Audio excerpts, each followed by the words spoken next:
ऐ खुदावंद, तू मुझे अपने कहर में ना झिड़क और अपने गीज़ो गज़ब में मुझे तंबी ना दे।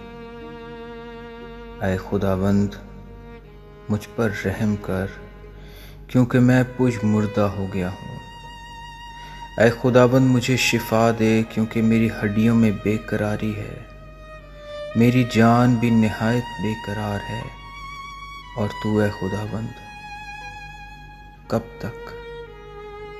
लौट ऐ खुदावंद, मेरी जान को छुड़ा, अपनी शफ़क़त की खातिर मुझे बचा ले, क्योंकि मौत के बाद तेरी याद नहीं होती। कब्र में कौन तेरी शुक्रगुजारी करेगा?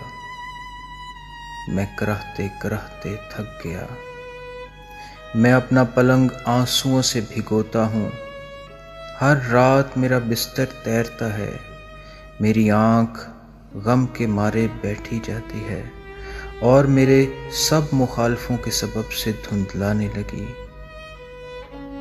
ऐसा बदकिरदारो, मेरे पास से दूर हो, क्योंकि खुदावंद ने मेरे रोने की आवाज़ सुन ली है। खुदावंद ने मेरी मिन्नत सुन ली।